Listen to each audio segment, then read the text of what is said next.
Whoa, it's the Super Tube. Ladies and gentlemen, let's get into this movie, The Substance. This movie, you watch it, it opens up with an egg. Yes, y'all, an egg. And it's almost immediately what I got from it. It's almost like the egg is meant to symbolize cellular division. You know, things like mitosis, meiosis, cellular transfer.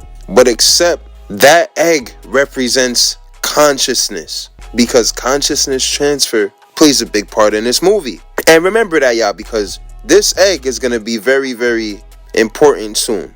Now, y'all, we got Demi Moore, also known as Miss Elizabeth Sparkle.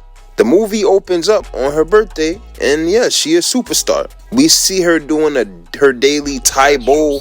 1, 2, 3, 4. Come on, ladies, let's go. And yes, and that's what she had going on. She was like a fitness trainer, workout guru type of vibe. You know, like a famous workout instructor, pretty much. And then we got Mr. Harvey, played by Dennis Quaid, or Dennis Quaid. I don't know how you pronounce his last name exactly, but I'm sure y'all know this guy. He's very famous and been in a lot of great movies.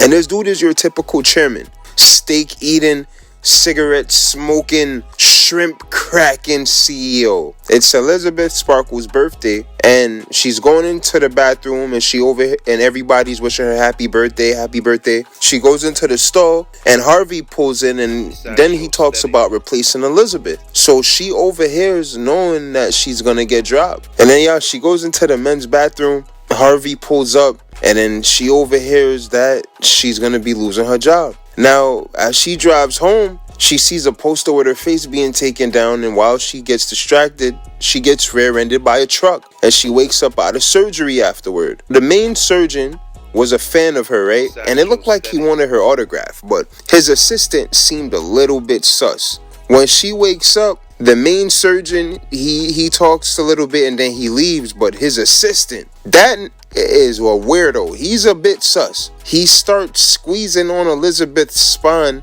and touching her vertebrae, and then he leaves like a weirdo. But before he leaves, he says, "You'd be a perfect candidate." And then he gives her like a device or something like that. Now, this device ain't your average device, y'all. This is an ad for an elitist serum that promotes the substance. So, you know, after a few moments after this, she's going through it with her self-esteem. She's like, oh man, I'm gonna lose my job. The network don't want her no more.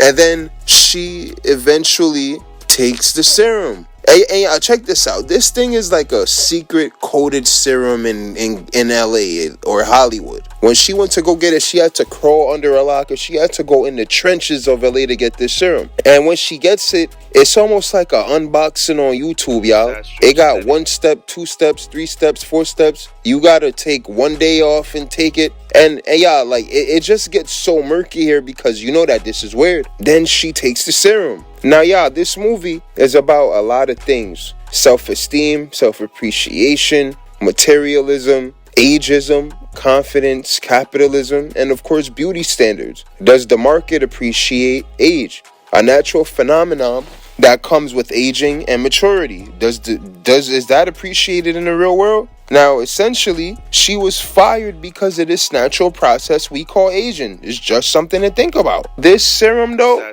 this is some other ish. I don't know if any of y'all remember Dragon Ball Z. If y'all remember Cell from Dragon Ball Z, that's exactly what happens when she takes the serum.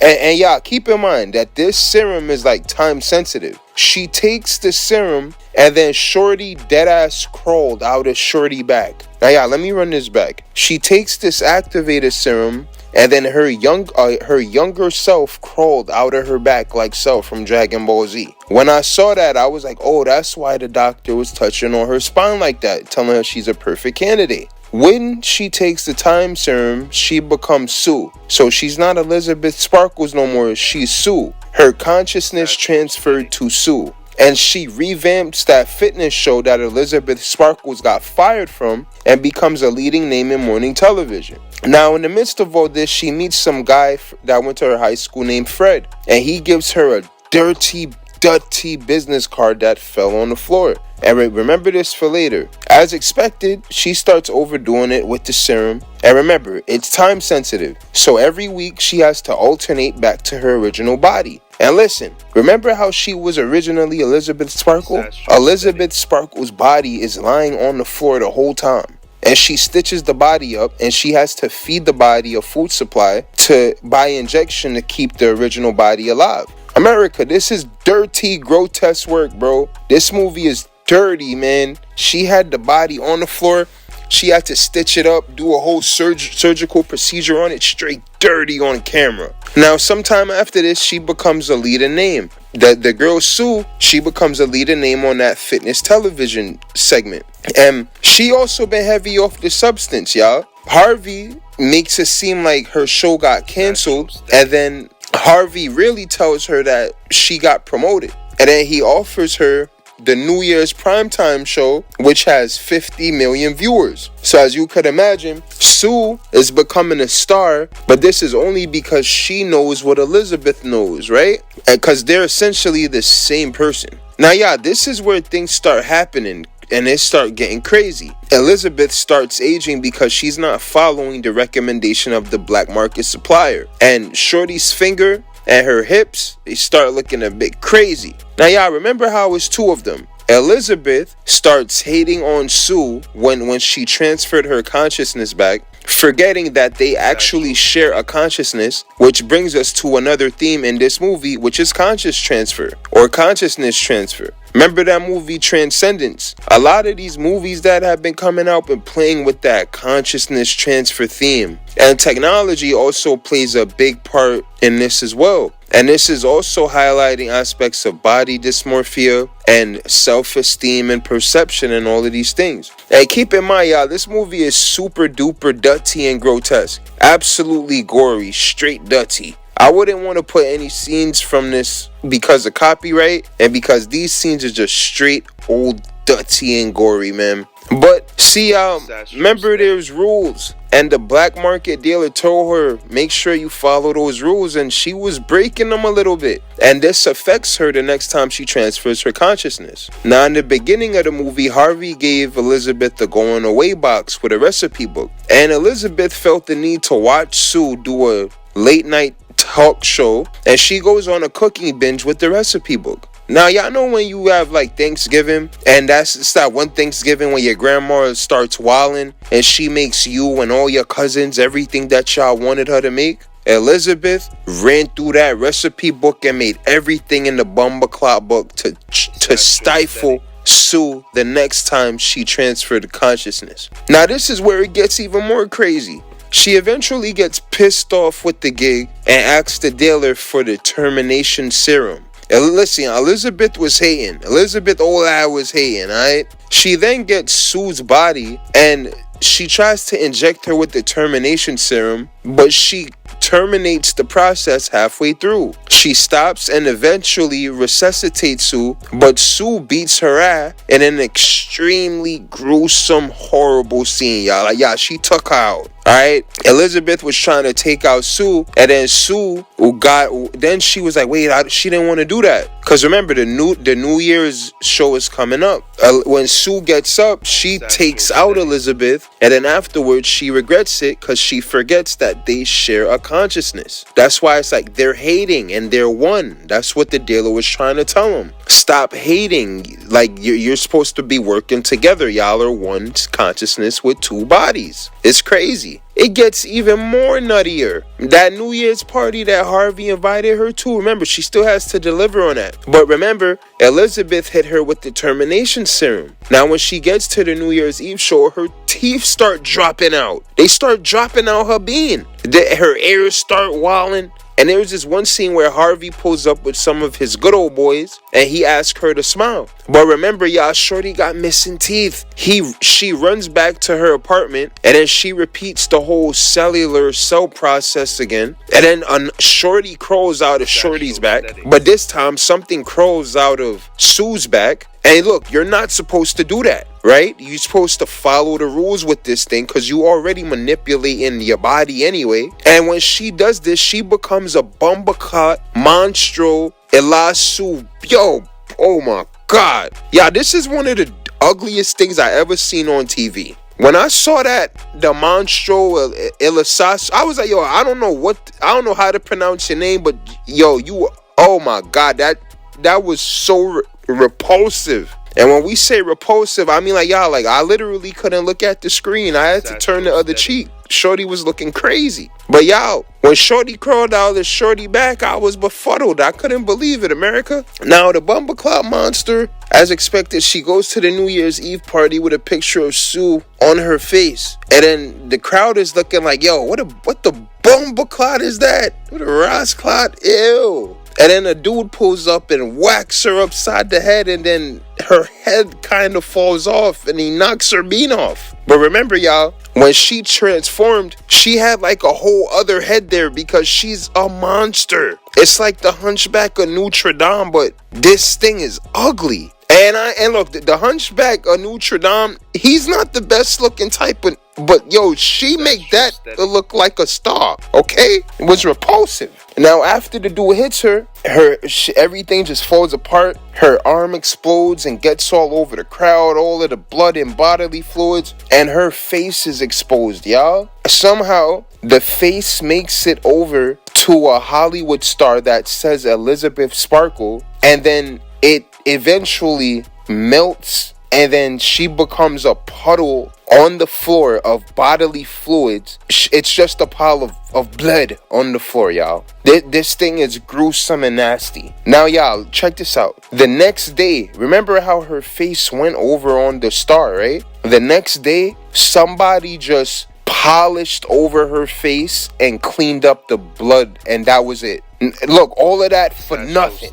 Now, look, y'all, this movie covers a few themes. It covers self-esteem, it covers ageism, it covers, of course, consciousness transfer, just overall maturity with respecting how you look, respecting your natural body that God gave you. It might sound cliche, y'all, but there is something special about all of us. Aging is one of them. I'm gonna be honest with y'all. Aspects of just insecurities with the industry, aspects of even the modeling industry. People say that those industries are very tolling for everybody in those industries because you always got to maintain a beauty standard. And when you seen how Elizabeth Sparkle, she was 50 years old in the movie. She turns 50 years old and then she gets kicked out for what? I know a lot of people that's 50 years old that get their workout on. They're active, they're healthy, they're great, they feel amazing. What's wrong with being 50 years old? Why can't we respect a natural process? Is it because, and I'm gonna be honest, I think when people get older, they look beautiful. Like, I love seeing older people. I think they look beautiful. The industry doesn't think so. Well, yeah, maybe because when people are older, you can't sell them new products and all of that. You can't market to them and get them to spend their money foolishly, maybe, right? This movie touched on a few things, and of course, just aesthetic. It challenged a lot, and it's a tragedy, right? I would consider this movie a tragedy. What happened to Elizabeth Sparkle? Elizabeth Sparkle, nothing could stop her shine, but she did by being too materialistic, letting the industry go to her head. I'm like, yo, Elizabeth Sparkle, you could have hopped on YouTube. You feel what I'm saying? Like, yo, you could have hopped on over to YouTube. You ain't have to put in that time activated serum and mess it all up and then become a monstro ilisasu. What? Like, you ain't have to do that. You could have got on YouTube. We would have put you just how you was, Elizabeth. You feel me? This for everybody watching, y'all. No matter how you look, love yourself. Love all aspects of yourself, and you're beautiful. You gotta know that. Don't let nobody tell you how to look. You don't do that. All right, this is for all my listeners, everybody listening. Love yourself. All right, respect yourself. Don't try to mess with your body and your face. Don't do none of that. You look perfect the way you are. I think this movie, it also does go into the surgical industry. Things like BBLs, surgical operations, overdoing it. You don't need to overdo it. And I know that there's some women listening. Look, I know y'all gonna do what y'all do, but even if you do what you do, don't overdo it. You look perfect just the way you are. And look, if you gonna do so, I know I can't stop y'all from getting BBLs. I can't stop y'all from getting tummy tucks and whatever, lipo, whatever y'all want to get. Just know that there's a boundary and there's a limit, and trends change. The style changes. That that you want to get now might be in style. Maybe in a few years after, you might want to go back to your natural body. And I think that's what this movie was highlighting. Regardless of the corporate standards, what the industry is telling you, just be you. Appreciate your natural body. Don't have no corporate weirdo that doesn't know a thing or two about beauty define your beauty for you. Right? That's what the industry got going on. You're you forever. The industry is always going to change. You feel me? Y'all let me know what y'all think. I would have went in more, but look, y'all, in order to go and win with this movie, you got to get dirty and grotesque. This movie is repulsive. A solid movie. I'll give it an 8 out of 10, but still nasty. Some of these scenes, I was like, ew. Why? That's that spinal fluid go, ew. Like, you know, it was just some dirty scenes, man. America, let me know what y'all think. Make sure y'all subscribe to the Super Tube. Y'all know it's aesthetics. Let's get it. Pay. Yeah.